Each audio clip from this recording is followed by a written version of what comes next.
Il y a une différence entre la surprise de la décision prise par la Cour suprême, plutôt la surprise que de la décision qui devait être prise. Oui, la décision est bonne. Il faut comprendre une fois pour toutes que l'argent est le moteur principal de toute activité terroriste. S'il n'y a pas d'argent, il y aura beaucoup moins de terrorisme. Et donc, quand l'autorité donne aux familles, vous comprenez que les terroristes même, pour convaincre les terroristes qu'ils envoient, ils leur disent, écoutez, faites un attentat parce qu'on vous donnera de l'argent et quand vous serez en prison, vos familles auront de l'argent pour toute sa vie. Et il ne faut pas oublier la réalité dans laquelle ils vivent. Bien sûr que c'est une motivation pour le terrorisme.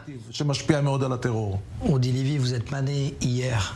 Ça fait plusieurs décennies que le terrorisme frappe Israël. Pourquoi avoir attendu 2022 pour que cela soit le cas ? C'est très triste, ben oui, c'est très triste, parce que notre combat contre le financement du terrorisme, on l'a commencé dans les années 90. Le problème, c'est que peu, ni en Israël ni dans le monde, peu ont compris que cet instrument porté atteinte, le dommage fait au financement est un instrument extrêmement important. Tout le monde pense aux armements, attaquer, etc. Non, on n'investit pas suffisamment à détruire le financement et c'est essentiel et critique. Ça nous a pris plus de 20 ans jusqu'à ce que Israël prenne une décision. Il faut le dire, vous avez travaillé, vous étiez l'adjoint de Meir Dagan en tant que chef du Mossad dans cette unité, fameuse unité Harpoun, Tziltzal en hébreu, et qui ciblait justement l'argent du terrorisme.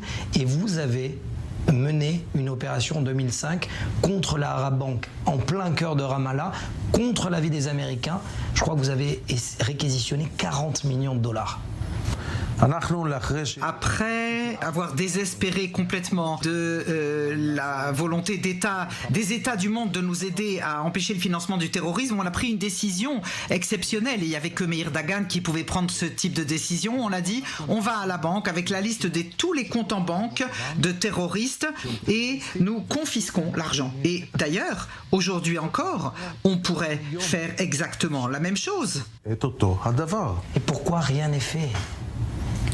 Parce que malheureusement, ça n'est pas en tête des priorités des éléments de sécurité, le combat contre les financements terroristes.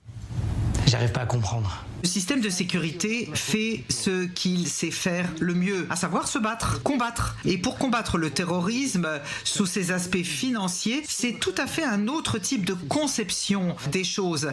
Et donc malheureusement ces dernières années, depuis la mort de Meir Dagan, l'approche est totalement différente. Et nous sommes beaucoup moins occupés à combattre le financement du terrorisme. Est-ce que, selon vous, le fait de s'attaquer aux allocations familiales des terroristes arabes israéliens est une bonne chose? À mon avis, oui, évidemment. Porter atteinte à l'argent, causer des dommages à l'argent, c'est essentiel pour détruire le terrorisme. Et peu importe qu'il s'agisse de gens très très riches ou de gens moins riches. Si vous causez des dommages à l'argent, vous causez des dommages à la motivation. Regardez ce qui se passe aujourd'hui dans le monde. La guerre que mènent les États-Unis contre Poutine se fait par l'argent, contre les oligarques. Porter atteinte aux points faibles, aux maillons faibles, c'est ça qui change les prises de décision des gens. Quel qu'il soit en Israël, qu'il soit juif ou qu'il soit arabe, à partir du moment où vous êtes israélien et que vous commettez une attaque, cette loi doit s'appliquer à tous. J'y crois fondamentalement. Il faut faire aucune séparation. Si vous attaquez, vous devez attaquer tout le monde. Tout le monde doit le savoir. J'aimerais savoir, est-ce que, au-delà des gouvernements, parce que vous dites effectivement que parfois, et c'est une question de politique antiterroriste, de s'attaquer ou pas aux finances, est-ce qu'il y a aussi des initiatives privées qui s'attaquent aussi à cet argent du terrorisme? D'abord, oui, et j'en suis très heureux, parce que c'est exactement là où les initiatives privées peuvent changer toute une politique. Ces initiatives privées, c'est beaucoup d'éléments qui décident de mener une action civile en fin de compte pour causer des dommages. Et une des choses les plus claires, c'est les actions en justice. Des actions en justice contre les organismes qui ont aidé au financement terroriste. Je ne sais pas combien de gens le savent, mais ça a une influence extrêmement importante. Les banques ont peur d'avoir des procès pour des milliards de dollars. Et donc, des initiatives d'éléments civils sont importantes. Il faut renforcer cela. Et là où l'État ne le fait pas, eh bien, les organismes civils peuvent le faire. Ça veut dire que jusqu'à présent, un citoyen israélien ne pouvait pas s'attaquer à l'autorité palestinienne s'il était victime parce qu'il fallait se tourner vers un tribunal américain, c'est bien ça? Aujourd'hui, avec cette décision de la Cour suprême israélienne, on peut s'attaquer directement à Ramallah depuis la justice israélienne?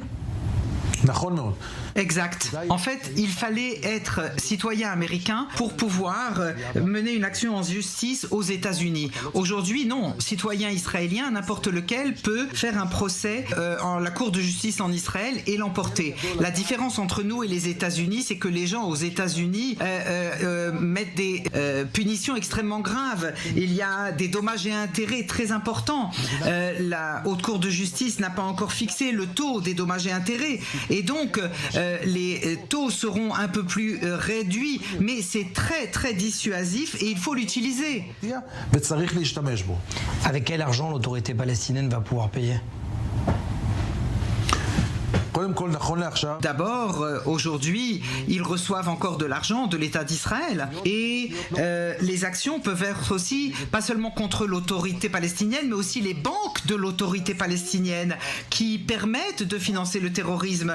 Et les banques ont une poche beaucoup plus profonde. Et je voudrais, avec votre permission, parler des derniers événements qui ont eu lieu pour le financement des familles des terroristes. Est-ce qu'il faut légiférer ou pas? Abou Mazen ne stoppera pas le financement des familles, mais comme cet argent passe par les banques, si l'État d'Israël ou des éléments privés font des procès contre les banques qui font passer cet argent, cela dissuadera énormément les banques palestiniennes de transférer l'argent aux familles des terroristes. Il faut penser à ça aussi.